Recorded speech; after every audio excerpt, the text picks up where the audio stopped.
Rent. Rent. Groceries.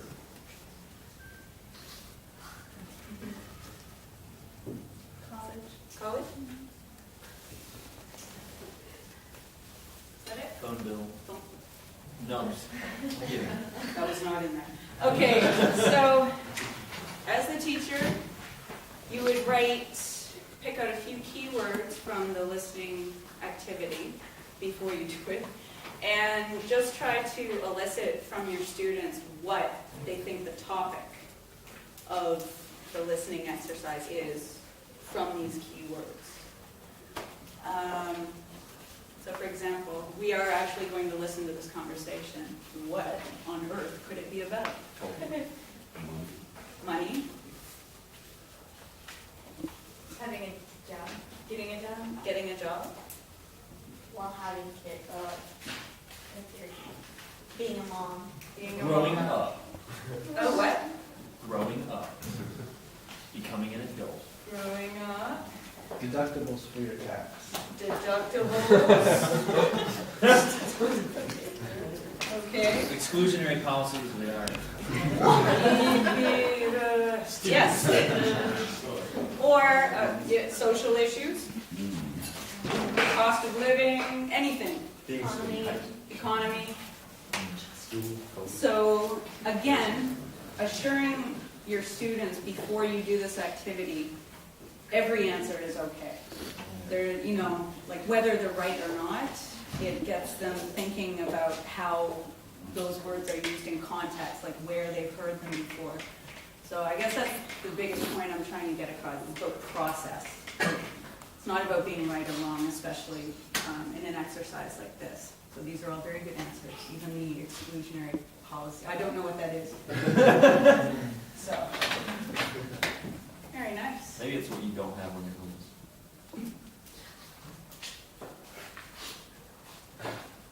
Give me a Possibly. sorry. They all Okay. So, shall we listen? Yes.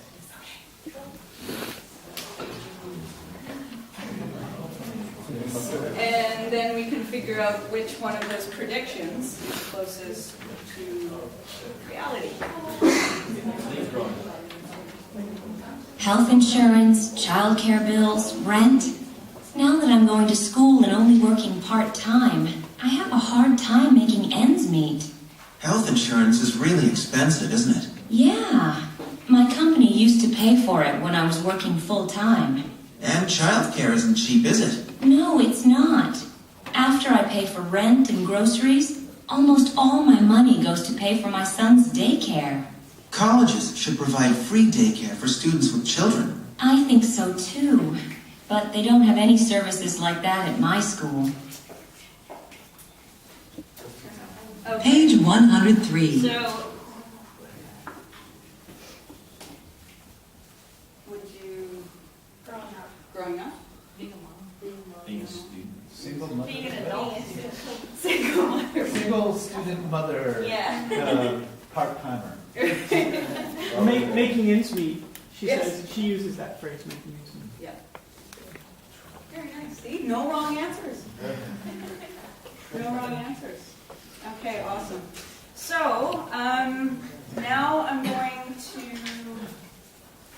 go into the post-listening activities, which are in your handout. So, something called text scramble, which is basically making a photocopy of the conversation and cutting them into strips. And depending on how high level they are, you can just, one strip is all Sandra, one strip is all Todd, or you can do line by line if they're up to it, more advanced. Next thing you can do substitution dialogue, blanking out a few words, the info gap exercise that Chris mentioned earlier with his let's sing. either, if they're lower level, you can provide them with extra vocabulary to fill in the blanks, or you can get them to use their own imagination if they're higher level, and kind of make the conversation more relevant to them. Like they're using their own information, so they're actually practicing using the language creatively and in their own personal context, which makes things stick more.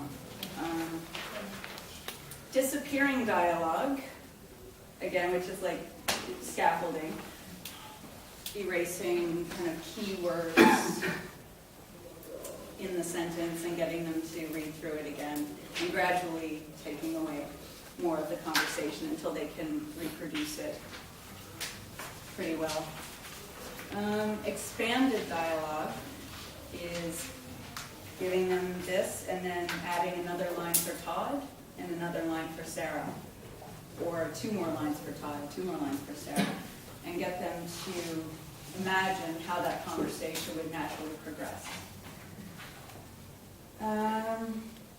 Yep, and another thing I like to try, I do it with a lot of junior high and high school students as well, is they read as long as they can, and then they have to cover it and look at me